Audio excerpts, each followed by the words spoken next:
Usinichukulie makosa, mimi si Yesu. Kama hujaelewa, enda Mathayo 11:28 usome hapo. So nimemwambia vizuri hivyo, nimemwambia tafuta kani. Sasa yeye mwishowe ndiye amemalizia akasema pastor nakuja. Kwa hivyo tunamngojea akuje. Anaondoka kwa hiyo imani nyingine potofu, aje kwa Yesu. Amen. Amen. Maana amepelekwa huko kwa sababu amehubiriwa. Na ukiona mtu wa aina hiyo amehubiriwa anasema mimi niko kwa dini fulani. Nani alikwambia Yesu ni dini? Yesu ni Yesu, na Yesu niliwaambia si Mkristo.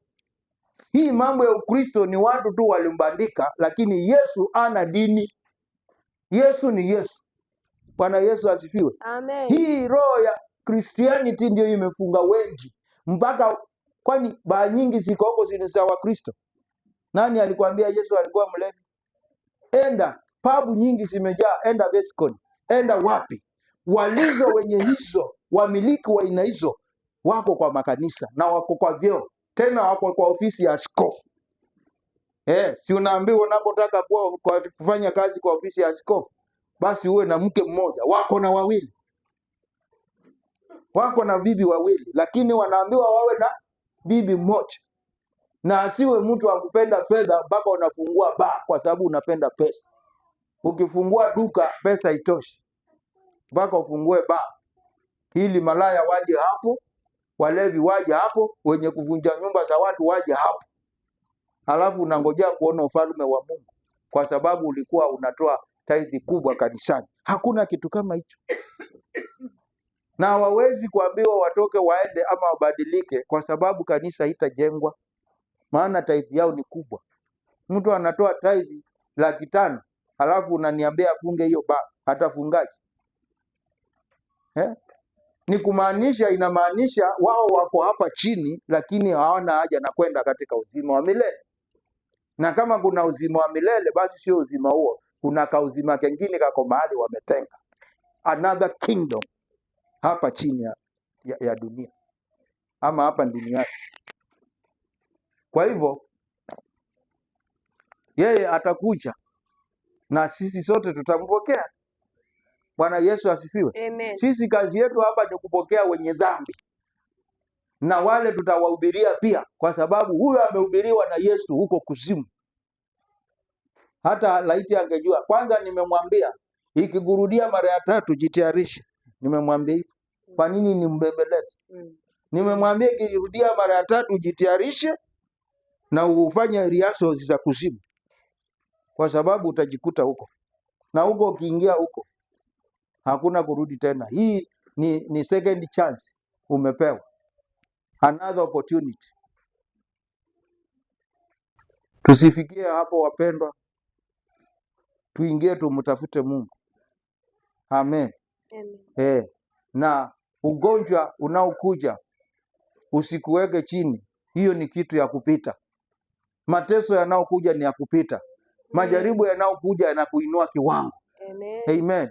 Bwana Yesu asifiwe. Amen. Kwa hivyo tusimame na neno la Mungu. Amen. Naomba dada atusomee tukimalizia hiyo mambo ya pete. Natumai kuna kitu mmepata kinawasaidia.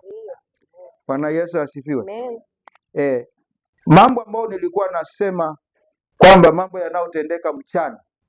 Dada akiendelea kufungua, nataka afungue Genesis chapter 41, utusomee 42 wakati ninaeleza. Mambo ambayo yanaendelea kufanyika wakati wa mchana. Genesis chapter 41 verse 42. Mambo ambayo yanaendelea na yanatokea mchana ni mambo yaliyofanyika wakati wa usiku. Hii verse sitawahi choka kuambia katika kitabu cha Ayubu 33 verse 14 and 15. Maandiko yanasema wakati mwanadamu amelala katika usingizi wake mzito, hapo hapo Mungu unena naye katika ndoto na maono. Kupitia kwa ndoto na maono. Na Mungu anaponena nawe kupitia kwa ndoto, kwa sababu spiriti yako iko hai, ina communicate na spirit ya Mungu, roho wa Mungu. So vitu vitakavyotokea katika ndoto ndivyo vina manifesti wakati wa mchana. That's why you need to command your morning, you need to command your day, kwa sababu ya vitu vilivyofanyika wakati wa usiku haungevielewa. Lakini wewe una haki ya kuomba cancel mipango yote ya adui. Unapoamka asubuhi, cancel mipango yako ya adui.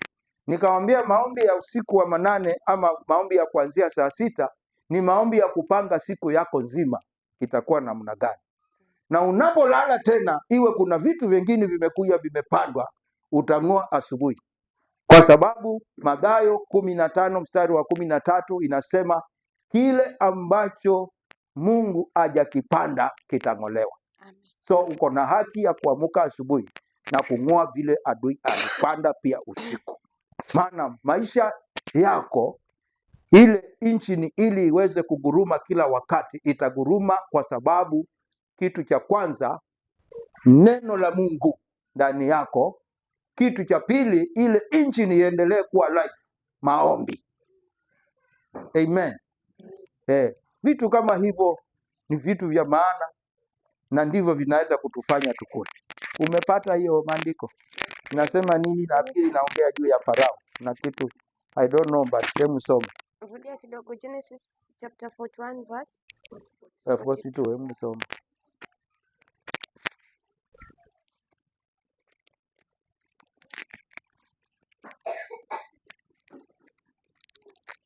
Genesis chapter 41 verse 42.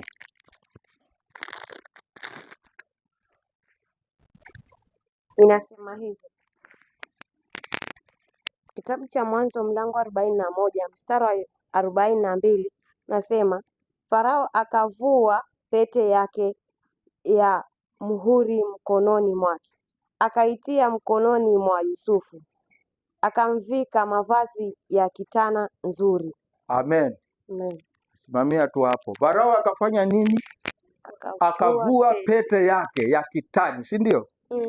Akamvalisha nani? Yusufu, Yusufu. Na akamvalisha vazi la heshima.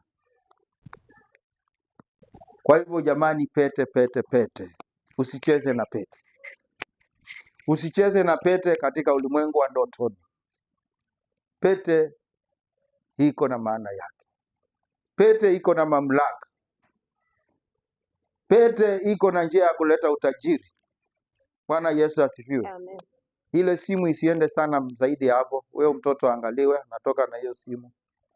Bwana Yesu asifiwe. Amen. Kwa hivyo pete ni kitu ambacho kinazungumza katika maisha yako.